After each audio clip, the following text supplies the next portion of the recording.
evening. Welcome to Inside City Hall for Tuesday, December 9th, 2025. I'm Errol Lewis.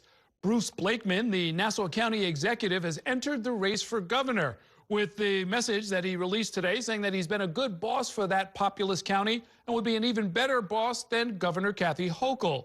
The move means that Blakeman, who was a Republican, is now forcing a Republican primary against Representative Elise Stefanik, pitting two allies of President Donald Trump against each other.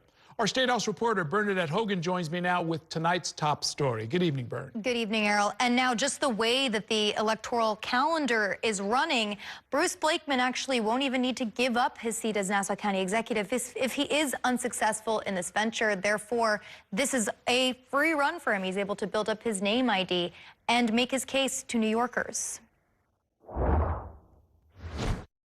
People trust me because I'm not a phony. Republican Nassau County Executive Bruce Blakeman is the newest New York gubernatorial candidate. I have a record of achievement, and if I do the things in New York State and get the opportunity to do the things that I did in Nassau County, we are going to be the most prosperous state in the United States, and we're going to be the safest state in the United States. Pitching his resume as an executive in an interview with New York One. With a focus on affordability, he's taking on Governor Kathy Hochul's own record. She's done nothing. What I would do is create economic opportunity, prosperity, job creation. Those are the things that make it more affordable because it puts more money in people's pockets. The son of a state assemblyman, Blakeman served as a town of Hempstead councilman and commissioner of the Port Authority of New York and New Jersey. Also running unsuccessful bids for state comptroller, U.S. Senate, and Congress. But in 2021, he successfully flipped the county from blue to red. We need a strong executive. Like President Trump, Bruce Blakeman is a leader who can make the tough choices. Ally to President Donald Trump, who talked about Blakeman and rival candidate Congresswoman Elise Stefanik on Monday in Washington, D.C. Are you planning on making any endorsements? Well, I'll think about it, but he's great and she's great. They're both great people. We have a lot of great people at the Republican Party. Blakeman would not say whether he received the commander-in-chief's blessing. Have you talked to President Trump about your run? Yes. What did he say? I don't disclose any conversations that I have in private with anybody, but especially President Trump. But I think his comments yesterday, he can speak for himself. And I think what he said yesterday is indicative of how he feels. But Stefanik said Blakeman, quote, has no shot and is putting his raging ego first and New Yorkers last as he blows up the best opportunity in a generation to save New York. The state Republican Party is behind Stefanik, and sources say a primary splits GOP support and finances. When the party's enrollment is already behind compared to Democratic voters, and Trump himself is unpopular. Hochul weighing in. Let's let them go at it. Let's see how they out-mega each other in a primary. So, no, it doesn't matter which Trump cheerleader decides to run against me. You know, the narrative is the same. You know, it doesn't affect what I do. I'm not going to let anybody destroy New York. Promising to be a check on Mayor-elect Zohran Mamdani, especially on his approach to federal immigration. If Mamdani changes his policies and his tone and his rhetoric, and he wants to make this a better city, and we can find common ground, then I'll work together with him. Blakeman has touted local law enforcement's collaboration with ICE, recently announcing a Nassau County border wall protecting residents from a Mamdani administration. But he praised Mamdani's reappointment of NYPD Commissioner Jessica Tisch. Jessica Tisch has been doing a very good job, and I'm actually happy that she's offered to stay on. And of course, there's so many other topics to bring up. Blakeman is also a pro-choice Republican. He said that's one of his pitches as he goes off across the state where it's majority Democratic enrollment. He'll have to appeal to women. He'll have to appeal to independents. And then a quick note, Errol, on who he already has in his camp.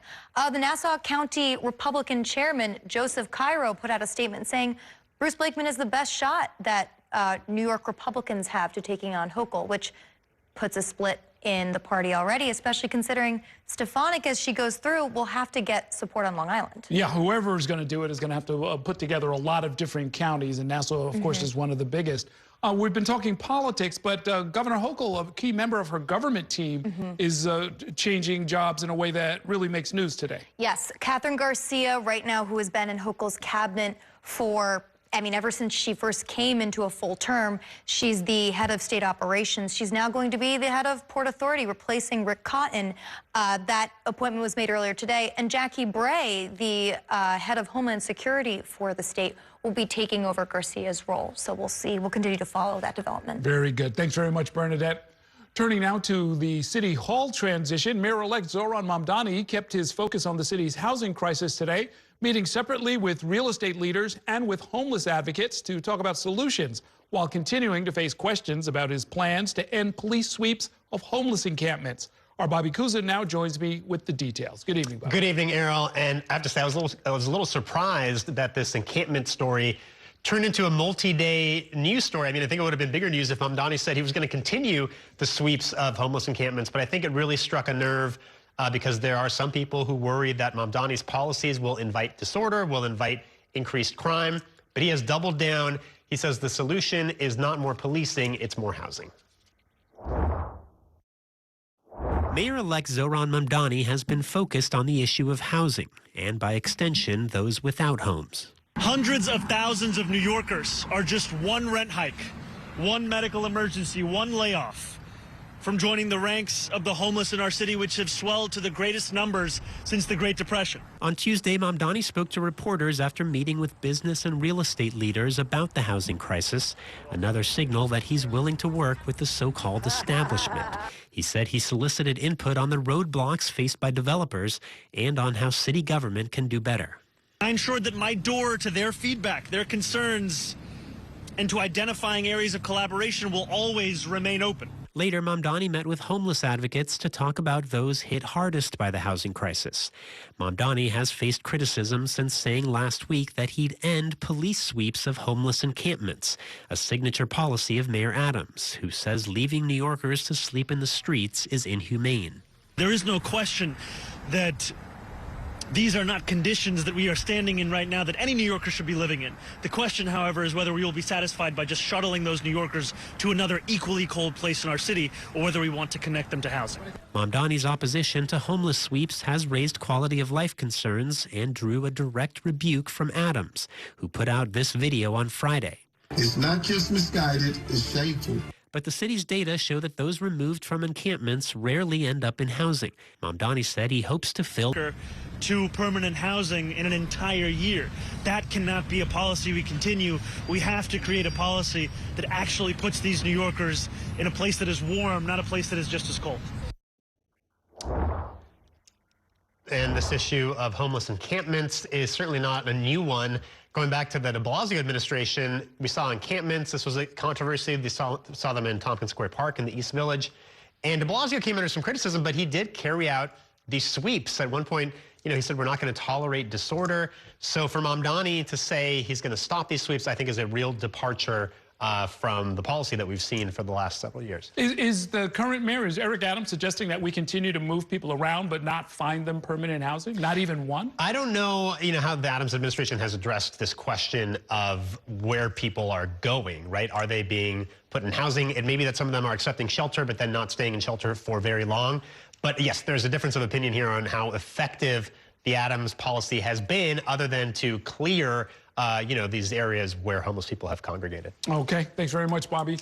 We are going to take a short break now, and when we come back, while City Controller Brad Lander has a few weeks left on his current job, he's already planning his next act. We're going to bring you those details next.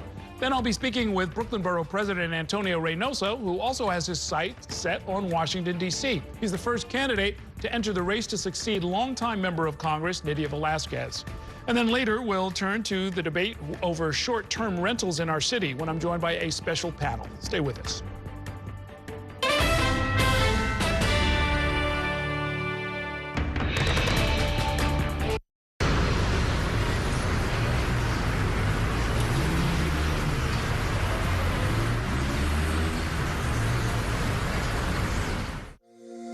Every day tells a new story. At Mornings on One, we're dedicated to bringing you the stories that matter most to start your day.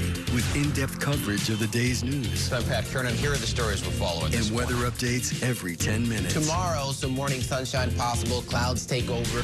It's our responsibility to get you the information you need before you head out the door. Mornings on 1. Weekdays starting at 6 on the Spectrum News app. Free for Spectrum and Xfinity customers. Spectrum TV, isn't that only live TV? No, it's only all my favorite streaming apps with live TV. Okay. It's only all included at no extra cost. And that's the magic of math. Will this be on the test? Sure. Why not? It's only one simple payment for all our TV. We gotta simplify and win. Winning is equally important. If not, more so. Yeah!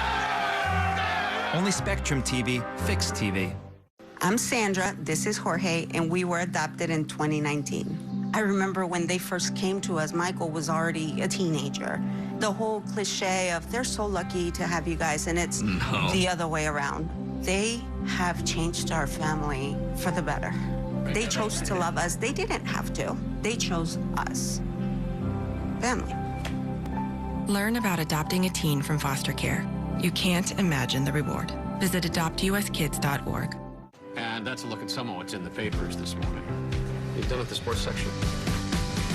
Today's story is about the latest chapter for a beloved local business. It's a beautiful day with temperatures in the 60s, but showers are expected in the next hour. In a city that's always on the go, it's important to stop to hear the stories that connect us. The news that matters to New Yorkers. That's what brings us together. That's Mornings on 1. Weekdays starting at 6.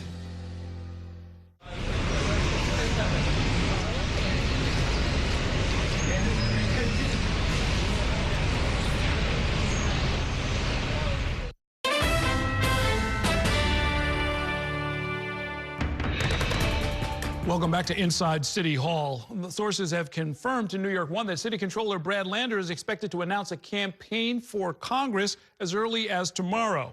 That move sets the stage for a primary contest against Representative Dan Goldman. Sources say that Lander, a progressive from Brooklyn, is launching his campaign with support from Mayor-elect Zohran Mamdani and national progressive leaders. Our Dan Rivoli joins us now with a closer look. Good evening, Dan. Good evening, Errol. Those national leaders, Liz Warren, Bernie Sanders, sources tell us they'll be among the names listed among the people endorsing Lander. And they are the marquee names in the national progressive movement, along with Mayor-elect Mamdani. Of course, Lander, when he was running for mayor, cross-endorsed Mamdani during the primary and then was his top ally on the campaign trail all through the general election. Now, Brad Lander is launching this campaign with the support of Mamdani against a two-term congressman. They are illegally obstructing my ability to conduct oversight. Congressman Dan Goldman and City Comptroller Brad Lander, here together, are regulars at 26 Federal Plaza, standing side by side against ICE detaining migrants for deportation there. They'll soon be adversaries in a Democratic primary. Sources told New York One that Lander is planning to announce his primary against Goldman with the support from national progressive left leaders like Senators Bernie Sanders and Elizabeth Warren, and Mayor-elect Zohran Mamdani, a Democratic socialist. As Lander explained on Inside City Hall in October, he needs partners in Albany and absolutely in Washington who see the importance of this moment and will roll up their sleeves to work with him. The district, New York's 10th, covers Lower Manhattan, over the bridges to Brooklyn, down to Park Slope and Sunset Park. A rep for Lander declined to comment. The campaign for Goldman, who was elected in 2022, did respond. Dan is focused on stopping the Trump administration from what they're doing to immigrant families in his district right now. He's proud of his progressive record in Congress and will deal with Brad and other challengers in the new year. Lander's protesting at 26 Federal Plaza led to an arrest that earned him national attention. Buy ICE for linking arms. Democratic primaries in 2026 are going to feature divisions in policy over Israel. New York 10 is likely to be no exception. Lander of Brooklyn and Goldman of Manhattan are Jewish, and both have been critical of Israel's right-wing government. But Goldman has taken votes in support of Israel. What is the main complaint progressives have with Dan Goldman? It's a good question. Dan's record is very progressive, but on Israel, he's been like pro-Israel. And so there are a lot of folks in the progressive movement that is a signature issue. Mamdani's support of Lander puts him at odds with his own group, the New York City Democratic Socialists of America. That group formally endorsed Brooklyn City Councilwoman Alexa Aviles, also a Democratic Socialist. She has reportedly been considering a race, but had not yet made a formal entry into that campaign. Errol. So it's not yet a three-way race, but it easily could be, is what you're saying. Absolutely, it could be. And Aviles would have the, endorsement, the seal of approval from the DSA, yet the DSA's biggest star, its biggest political success story in Mamdani is backing Brad Lander. And you can't afford to split the progressive and the socialist vote that you need to unite against Goldman, who is I guess you would call it a normal, typical progressive. Yeah, I mean, I've seen him on a number of occasions, and he's mostly been in on the side of issues that I would consider progressive, but we'll see what the voters have to say about it. Very interesting that outsiders like Elizabeth Warren or Bernie Sanders would side against him. I wonder if they've had any clashes in Congress. I mean, in theory, they're all colleagues. Yes, and you're seeing the dividing line in the Democratic Party where the challengers to these incumbents it's basically a three-legged stool. It's fighting Trump, being against corporate power, and being against Israel and the Israeli government. And if you are deficient in any of those three areas, you may expect a primary challenge. And of course, Liz Warren, Bernie Sanders, more of the economic populist side of the Democratic Party. They think Goldman is a corporate Democrat. Yet, as you said, when it comes to Trump and deportations, he's out there in the federal federal plaza where ICE is detaining migrants for deportation. He's there. He's on MS. Well, MS Now and he really made his bones. He was the Trump impeachment lawyer before he entered Congress, and he was known because of his television appearances constantly. Okay, hopefully in all of this, there'll be some talk about federal assistance to the district. We'll continue to cover this. Thank you, Dan. Also tonight, family and community members are demanding the release of a man being held by ICE and married to a U.S. citizen after he was detained at a routine hearing at an immigration court in Lower Manhattan. They took to the streets today to make a public plea and criticize the immigration crackdown in New York. Our Kelly Mena has the details in this report. It took over a week for him to receive socks and a towel. It was through tears that Matthew Marrero pleaded for the release of his husband. Alan Dabria Marrero has spent more than 2 weeks in Immigration and Customs Enforcement custody. ICE agents detained Alan when the couple showed up to 26 Federal Plaza for their routine green card interview on November 24th.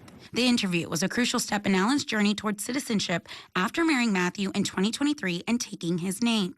We were blindsided when the officer announced that my husband had supposedly missed a hearing in December 2022 and that a judge had ordered him removed. The Marreros had hoped to spend Thanksgiving as a family celebrating Alan's residency status, but now they've been plunged into a nightmare. As of this week, Alan is being held at Delaney Hall ICE Detention Center in Newark.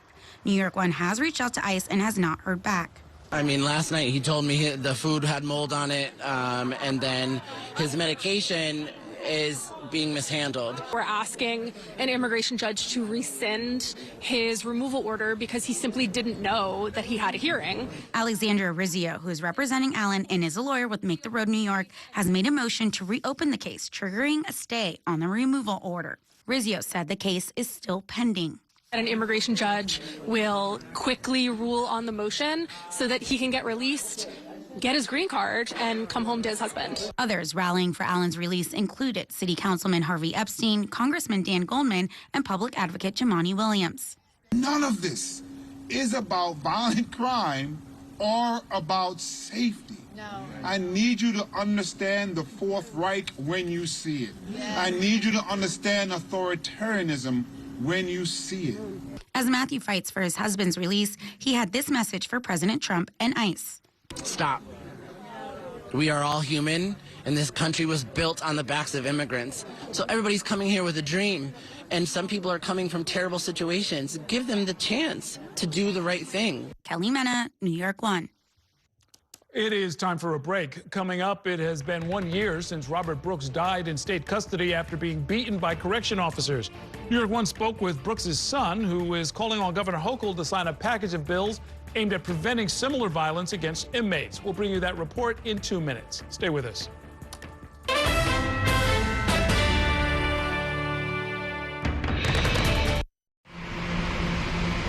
Stand clear of the Closing doors, please.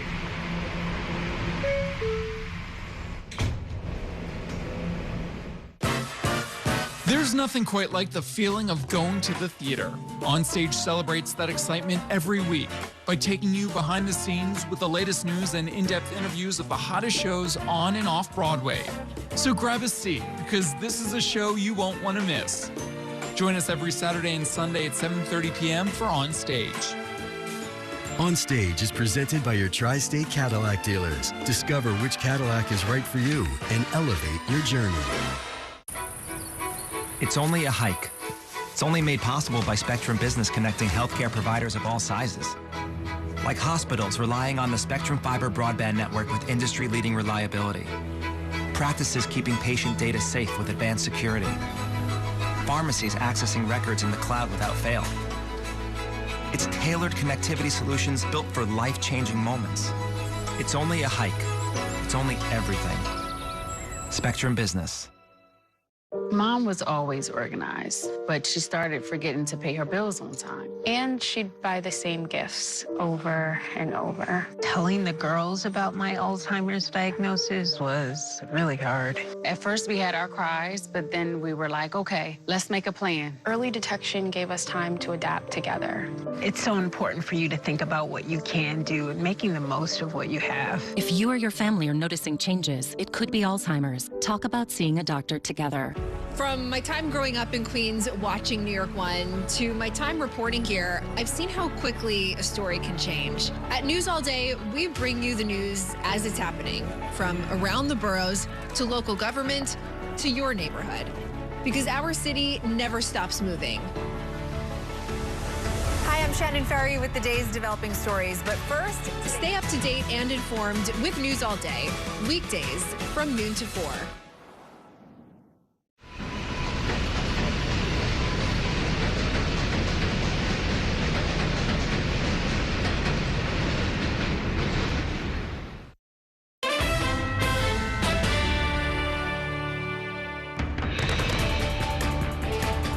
Welcome back to Inside City Hall. 1 year ago today, Robert Brooks was fatally beaten at a central New York prison.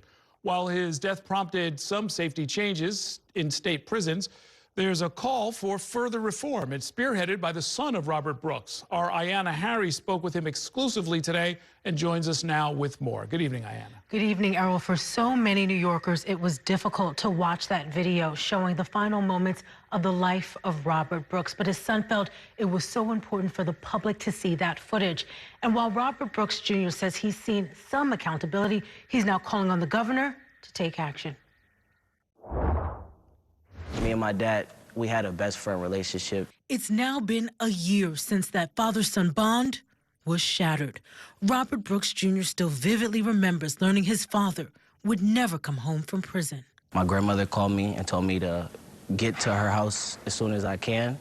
And she had this type of voice where I knew something terrible had happened. December 9th, 2024, Robert Brooks Sr., a man incarcerated inside the Marcy Correctional Facility in central New York, was dead. In the first few days, his son and namesake was left with so many unanswered questions.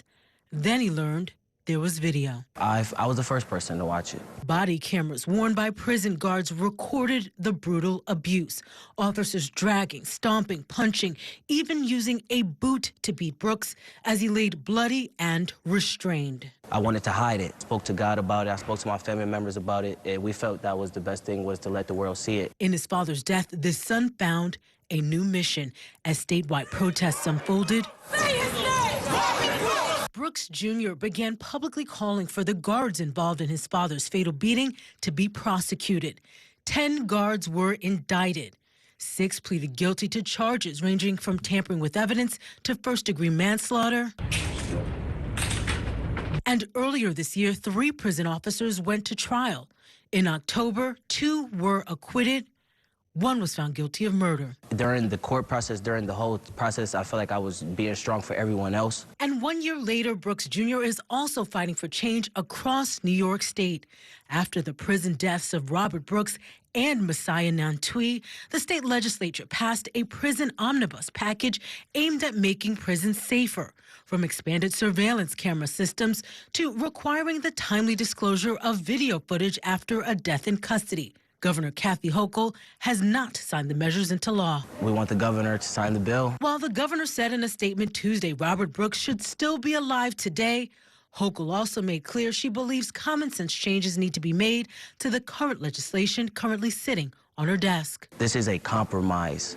These are not even the full route of the problems, but just a little bit. For Robert Brooks Jr., this isn't the end of his advocacy. It's the beginning. He is motivated to keep working. It's my son. It's my grandmother. It's everything that my father was supposed to come home and handle. I'm living for that now. And Governor Kathy Hochul did note her administration expedited funding to fix broken surveillance cameras in state prisons, and she's also invested more money in the Office of Special Investigations, Errol. Yeah, these things are key. As I recall, a lot of the footage that we eventually did see was despite the efforts of the offending officers to turn off their body-worn cameras. That's correct. And what we saw also, not just in the case of Robert Brooks, but also in Messiah Nantui, is real concern about there being known dead spots in some state prisons where officers may know that either there are no cameras or cameras aren't working. And so part of what's in this prison omnibus bill that the governor has not signed would be expanding this prison system, camera system. So not just fixing broken cameras, but adding more cameras to some of those dead spots. And we know that there's a shortage, actually. I mean, clearly better personnel are needed, but, more personnel in general are needed, right? Right. And we did see that strike in the state's prisons earlier this year. So that also led to the shortage in staffing, Errol. Okay. Thank you very much, Ayanna. We're going to take a short break now. When we come back, I'll be joined in studio by Brooklyn Borough President Antonio Reynoso. We'll talk about his campaign to succeed longtime member of Congress, Nydia Velázquez. Stay with us.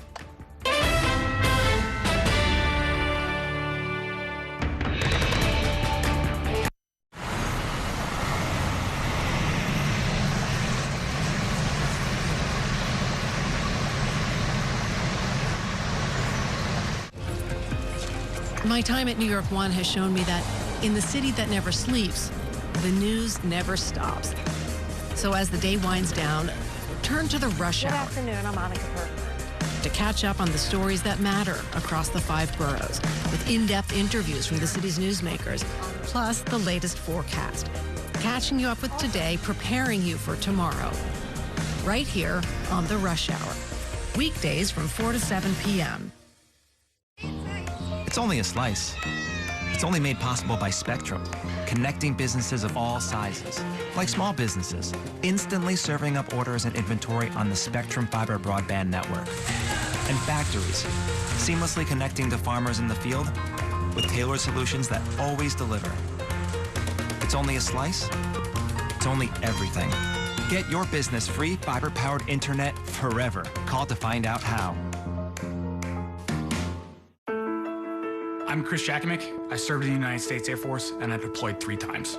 So in 2017, I was serving as an Air Force First Sergeant. Our motto in that role is, my job is people, everyone is my business. But unfortunately, in that year, I would lose my own brother, Lance Corporal Adam Jakovic, to suicide. The majority of veteran suicides are from guns.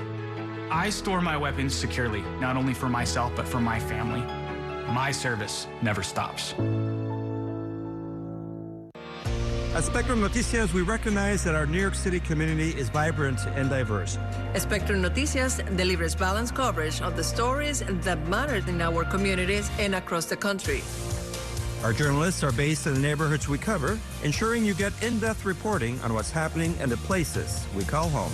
So join us at Spectrum Noticias. We're always on, always there for you. Now available on your TV. Check your local listings. Also available on the Spectrum News app.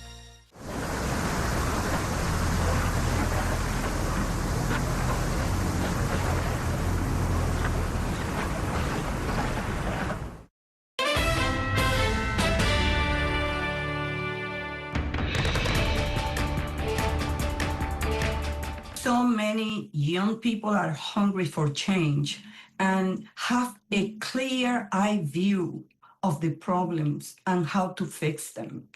So that helped convince me that this was the right time to pass the torch.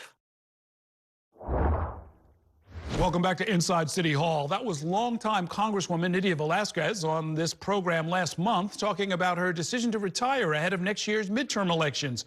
But the race to succeed Velázquez is quickly taking shape. And my next guest, Antonio Reynoso, was the first candidate to jump into the contest just last week. He is seeking to represent New York's 7th Congressional District. There's a map of it there. It includes neighborhoods like Long Island City in Queens and stretches all the way out to Bushwick in Brooklyn. But the Brooklyn Borough president could potentially face an opponent backed by the growing Democratic Socialist movement. Antonio Reynoso joins us now to talk more about his campaign for Congress. Welcome back to the program. Good to see you. Happy to be here, Harold. We were just talking a few weeks ago, just barely a month ago, you got reelected to your second term. Why now run for the House of Representatives? First, Nydia, Congresswoman Velázquez has been a mentor to a ton of young elected progressives in the district and has really shaped her legacy in a meaningful way. And I consider myself a part of that legacy. And I want to be able to step up and continue the work that she's done in the community for Puerto Rico. And I think I can step up and do that. But also just, you know, the city of New York is in the right hands and it's going in the right direction. We're fighting to ensure that affordability is like at the top of the line. All the headaches that we're getting as a city come exclusively from the federal government. And I think I want to be there. I want to fight. I want to make sure that we can address the issues that are impacting us, like abolishing ICE, taxing the rich, ensuring that we're funding safety nets and not genocide. And we're going to do that with health care for all and housing for all. And those are the things that I want to be able to tackle and continue to fight, not only on behalf of Nydia, but for the district. What do you take away from her? You say she was a mentor to you and to others. What are some of the lessons you learned from her? Learning how to fight. I was born into politics, fighting against the Democratic Party in Brooklyn. That was a very strong party that no one ever thought could be defeated. And we learned how to organize, and we were on the ground making sure that the moms and pops and the grandmas, the tenant associations, the school leadership, and we were all together fighting systems of oppression within the Democratic Party. And the first person that was with us was Nydia Velázquez, and she was alone. And Nydia never worried about being alone. She always thought that choosing the right fights were where we should always be, regardless of whether or not it's a lonely place. Thankfully, through her years and her guidance, many of us came up and now became elected officials. And Nydia is leaving a legacy with, 13, 14 elected officials that she supported in one way or the other. So what I take from her is just like choosing the right fights, always leading with your heart and your conscience. And I think she did a really good job. You look at these elected officials on the ground, and their integrity and their strength and their talent is amazing. The district was specifically created as a Latino district, and I do remember when she won, it was extraordinary. And it used to be a little bit broader. It used to jump over into Manhattan and so forth and so on. But that's in part the reason that she became the first Puerto Rican woman ever elected to Congress. I looked at the numbers again. It's still about 37% Latino, 37% white. Is it important that it remain a Latino district? I think it is. I think the history of this district is deeply important. But I want to talk about Nydia Velázquez being the first Puerto Rican woman to get elected to that seat. And Puerto Rico doesn't have federal representation, but it has Nydia Velázquez. And I think that having someone that has gone through the experiences or understands how the diaspora and like how the island is affected in a deep way is important. And we need a representative that can speak to Puerto Rico on those issues. But also, born and raised in that district, I was on welfare, food stamps, Section 8. There wasn't a government subsidy that existed that I didn't have to take advantage of so that I could be successful. Government worked for people. And it worked for me, it worked for my family, and now I'm running for Congress because of that type of support. So I want to push back against Trump, and I want to make sure that future families that come into this country, immigrants that come into this country, have a path to success that we were awarded and that I can pay that forward. You told my colleague, Ayanna Harry, that you've had your meeting with the Democratic Socialists of America. How did that go? It went well. Look, I've worked with the Democratic Socialists in the past, and we're going to be working with the Democratic Socialists in the future. I think Zoran Mamdani's win is a reflection, especially in our district, where he won by 52 points, I believe, or by a huge margin, is a reflection of the organizing we've been doing for a long time. The NKD and New Kings Democrats fighting the Democratic machine, we were fighting then. We have organizations and systems by which Nydia helped come up and build like these not-for-profit organizations that are deeply important. We've been doing a ton of organizing that made this area ripe for progressive politics to thrive, like Zohran Mamdani. And I'm looking forward to continuing to work with the DSA. And I just want to be clear, I supported Zohran Mamdani. I've supported Julia Salazar, who is an amazing DSA rep, or rep for our community that is meaningful. We were there with them with Debbie Medina when she first ran, long before people even knew what the DSA was doing. And we were there supporting all the way through. So I see it more as a partnership. But to be clear, this district is represented by the Doñas and the Dongs, represented by the tenant associations and the NYCHA developments and the Lindsay Park development and so forth. Like, there's so many aspects of what this community is about. And I'm looking to build a coalition that is reflective of that community and represent it when I become a congressman. Have you spoken with Mayor-elect Mamdani about your campaign? I have spoken to Mayor-elect Mamdani. It was a good conversation. Like, obviously, he understands who I am and where I come from. Obviously, I was a huge ally of his. I was the first non-DSA elected to do a commercial for him for Brooklyn and really show up for him. And like I said, what I'm doing here is building a coalition that is respective of the entire district, respective of the long-term and new residents of the district, and I'm looking forward to being its congressman. Ultimately, have you talked to either Congresswoman Velasquez or anybody else about what it's like to split your time between Brooklyn and Washington, D.C.? Yeah, it's universally not fun. And, you know, I have a young family, but I talk about times when I was very young and thinking about my future and Congress and the representation as a Dominican American and what it would mean for the work that I can do for the folks on the ground, and it's deeply meaningful. So my family's all in, but I hear it's gonna be quite the drag. Yeah, well, it's a serious commute. Yeah. What committee would you want to serve on and why? Look, that's very interesting as a coming in. I think that the most pressing matter of New York City and our district is housing. And I would love to figure out a way to have some say in what we can be doing to make homes more affordable for all Americans, but specifically for this district. Section 8, like I said, is a federal government program that helped me achieve amazing things. And I want to make sure that I can focus on the housing front, not only as I did as a borough president, but eventually as a congressperson. Okay, we're going to leave it there for now. Best of luck on the campaign trail. We'll talk another time. Thank you so much, Aaron. Okay, let's take a short break now. When we come back, we'll tell you about bipartisan efforts in Congress to extend health care subsidies tied to the Affordable Care Act. Stay with us.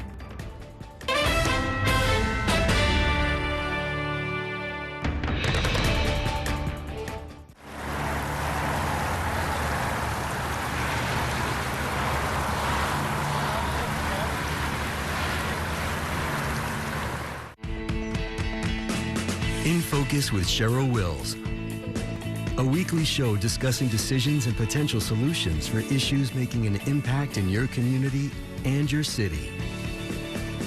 If it's important to New Yorkers, then it's being talked about here. In Focus with Cheryl Wills, Sunday mornings at 10:30 on New York One.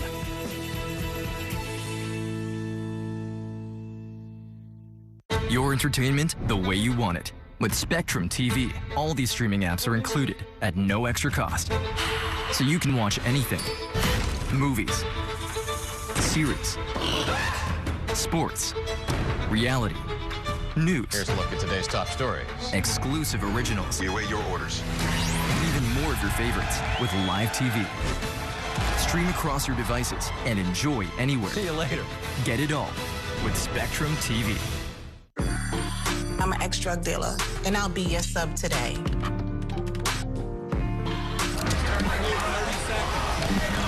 2 milligrams of fentanyl can be lethal. A lethal dose is in here.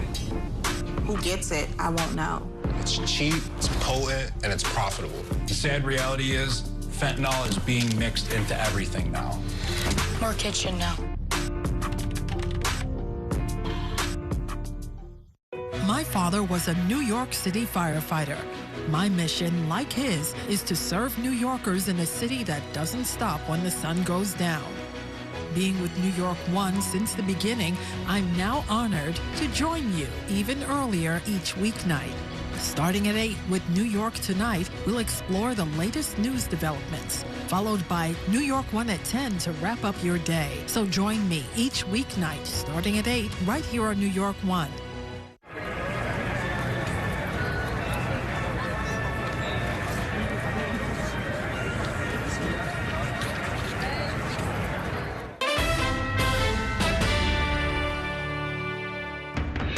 Welcome back to Inside City Hall. If lawmakers in Washington, D.C. are unable to reach a decision on health care before heading home for the holidays next week, millions of Americans could be subjected to skyrocketing premiums in the new year. Today, House lawmakers from both sides of the aisle introduced an attempt at a compromise. It's called the Bipartisan Health Insurance Affordability Act. And joining me now to break it all down for us is Shannon Ryan. She is the newest member of the Spectrum News political team based out of Washington, D.C. Good evening, Shannon, and welcome to New York One. Tell us about this new legislation. Thank you, Errol. I am so excited to be here. Well, as the name implies, it is a bipartisan proposal put forth by the Bipartisan Problem Solvers Caucus. It was introduced earlier today by Republican Congressman Brian Fitzpatrick of Pennsylvania, along with the support of two New Yorkers, Tom Suozzi and Republican Nicole Malliotakis. If passed, it would extend the Affordable Care Act's enhanced premium tax credits for another 2 years, thus preventing that dramatic premium hike for millions of Americans come 2026. Now, this also does work to hash out some of the sticking points that we've seen, things like income limits as well as fraud protections, Errol. Now, this is not the first bipartisan health care proposal that we've seen come out of the House in recent weeks. Why is that, and how is this one different from some of these other proposals? Errol, well, there are some differences. I spoke with both lawmakers and staffers today who told me they feel like most of the moderates who are signing on to these sorts of proposals would be okay with any of them. To quote one staffer, the stakes are just too high at this point to get hung up on what they're calling minor details. Now, this is being touted as a sort of attempt from the rank and file to pressure House leadership to call a vote on one of these compromises. For context, Speaker of the House Mike Johnson has previously stated he does not believe that there is a GOP appetite to extend those subsidies. I asked Malliotakis about that earlier today as her actions clearly undercut Johnson's statement. This is what she had to say. I think that you're hearing a lot of good ideas coming forward. What we know for sure is that doing nothing is simply not an option. I think that what we need to do is see if we do have 218 members that are willing to vote for this bill, and then pressure leadership to bring it to the floor for a vote.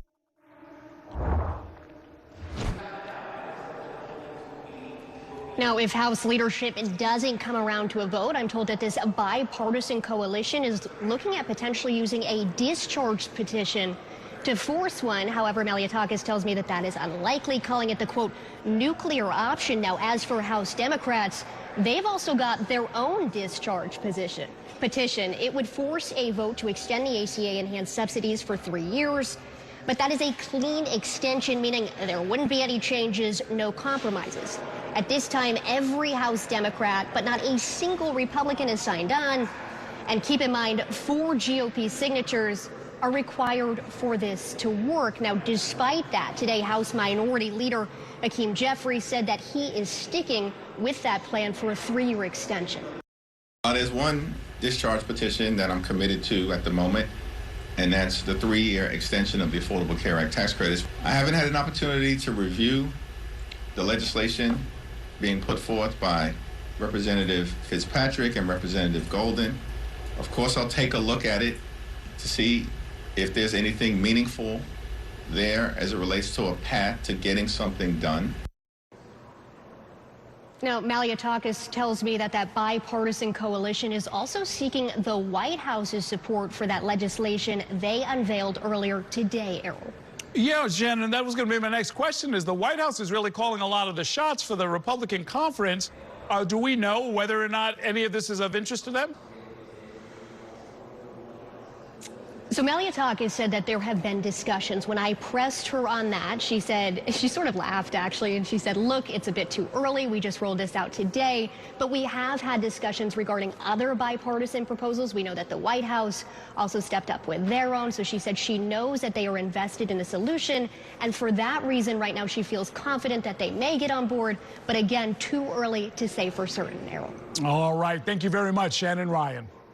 We're going to take a short break now, and when we come back, we'll talk to two opponents of a pair of bills making their way through the City Council that would roll back regulations on short-term rentals like Airbnb. Stay with us.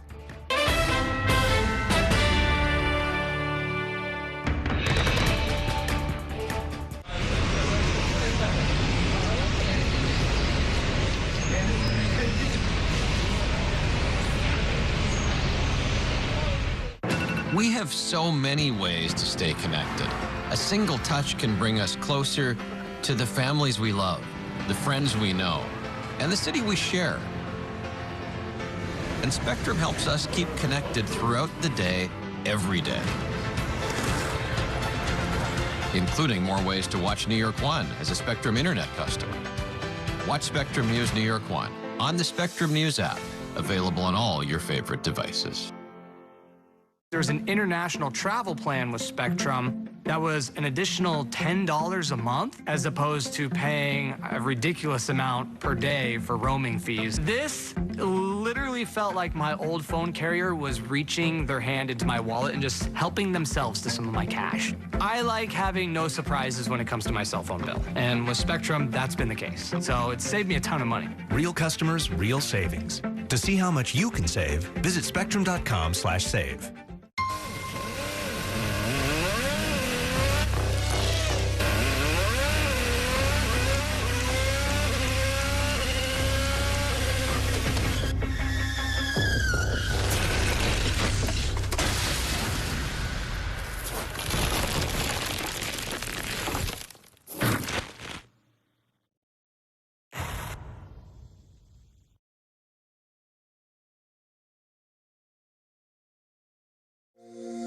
Every day tells a new story. At Mornings on One, we're dedicated to bringing you the stories that matter most to start your day with in-depth coverage of the day's news. I'm Pat Kernan. Here are the stories we're following. And weather updates every 10 minutes. Tomorrow, some morning sunshine possible. Clouds take over. It's our responsibility to get you the information you need before you head out the door. Mornings on One. Weekdays starting at 6 on the Spectrum News app. Free for Spectrum and Xfinity customers. Stand clear of the closing doors, please.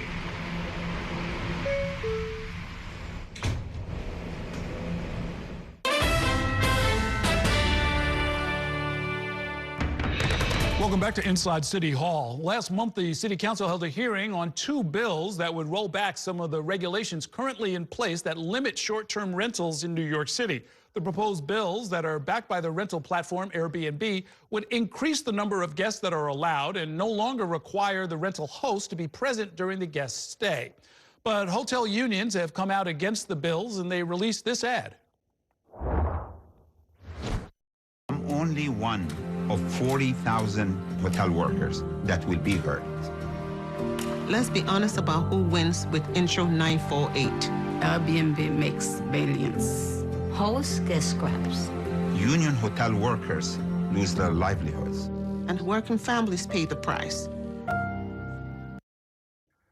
Mayor-elect Mamdani weighed in on the ad, saying that New York housing laws are not for sale. I'm joined now by a special panel to break down the opposition to this legislation. The Reverend Kirsten John Foy is president and CEO of the Arc of Justice. Robert Desir is a staff attorney at the Legal Aid Society. Welcome to the program. Good to see both of you.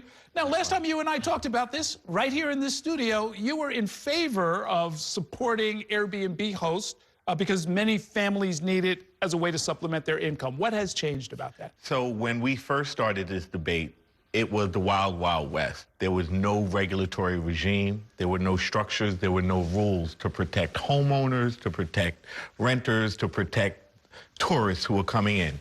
We were successful in establishing a regime that created a balance. that balanced the needs of homeowners who needed supplemental income, balanced the needs of renters by putting in protections. You had to be in the home. You couldn't use a second unit, take it off the market.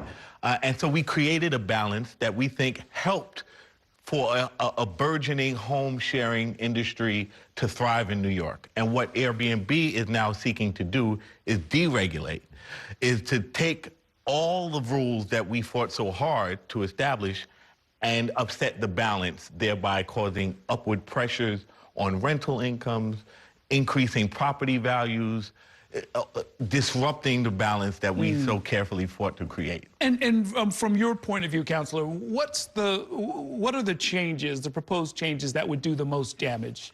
Thank you, Errol, for having me on the show. I think there are a number of changes that would do significant damage. First is that the permanent resident does not have to be in the household during the time of the rental. There are language changes that allow for owners to lock doors and restrict access in ways that would create safety hazards. But mostly what we're concerned with is the loss of that housing stock. If a bill like this passes, it will create a pressure that will result in displacement. This is about 14% of the rental stock in the city and 30% of the housing stock in the city. So I think that if this bill passes, all of that housing stock will be up for grabs. And these are tenants who are in apartments that don't have rental protections. So they can be removed. A lot of them don't have leases, so they can easily be removed.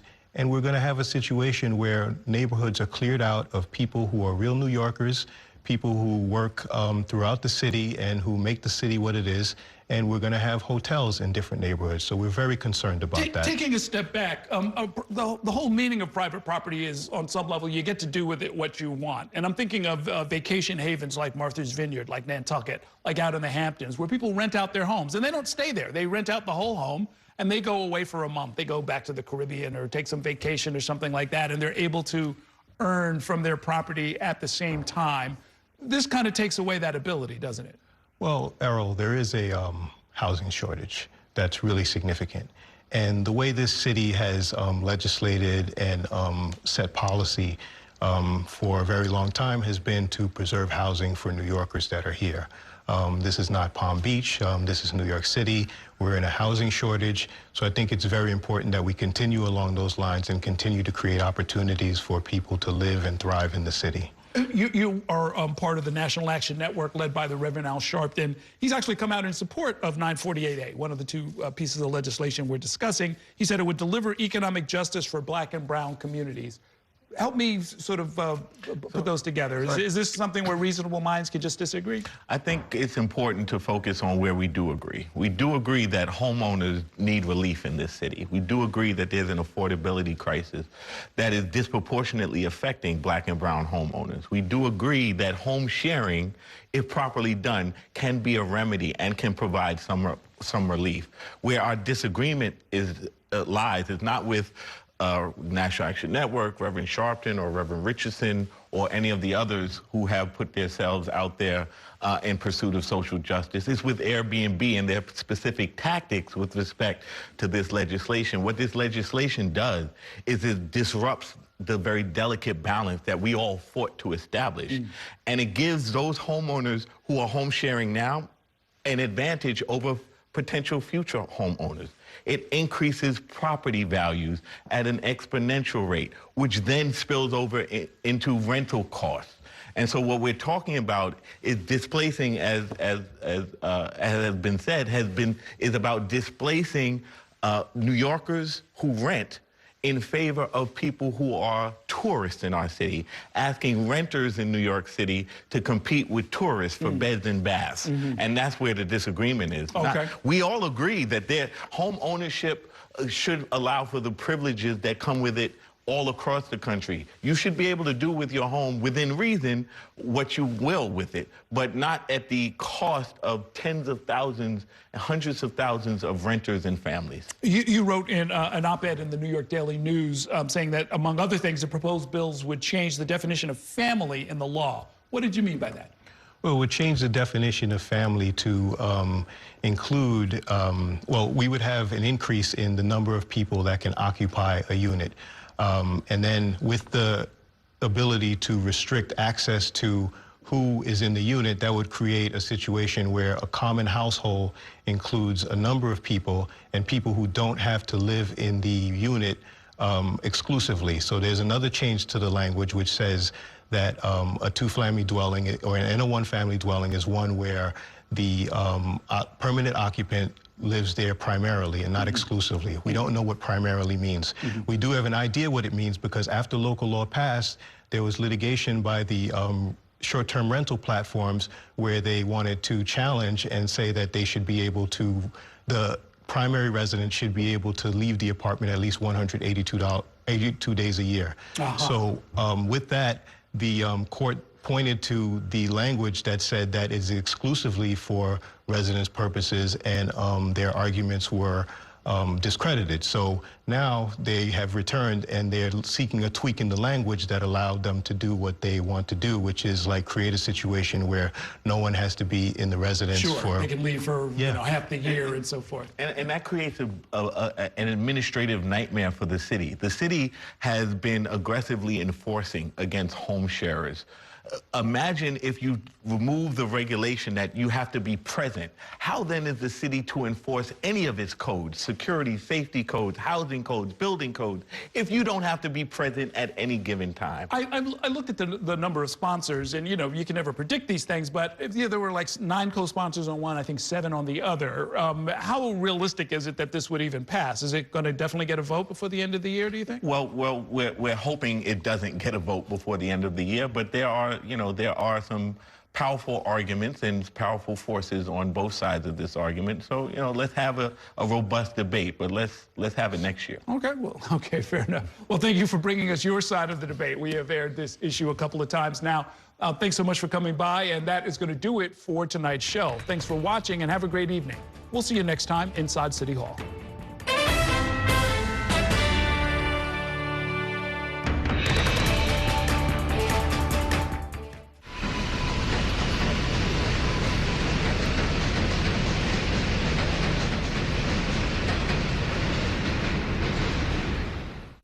That's a look at some of what's in the papers this morning.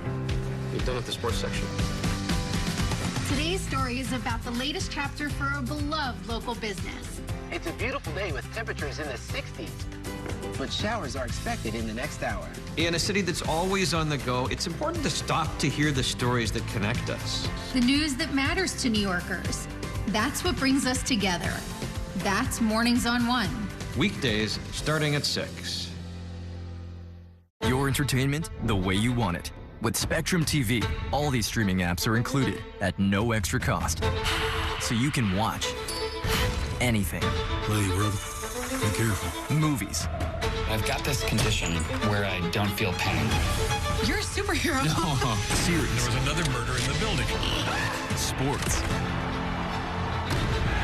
Reality. Here's to a summer you'll never forget. News. Here's a look at today's top story. Exclusive originals. We await your orders. Even more of your favorites with live TV. Welcome into First Take. Stream across your devices and watch anywhere. At home or out and about. It's the entertainment experience you've been waiting for. Streaming apps included at no extra cost. Just got that, pal. Get a good look. With live TV and on demand. All together, all in one place for you to enjoy. It's whatever kind of adventure we want it to be. Get it all with Spectrum TV.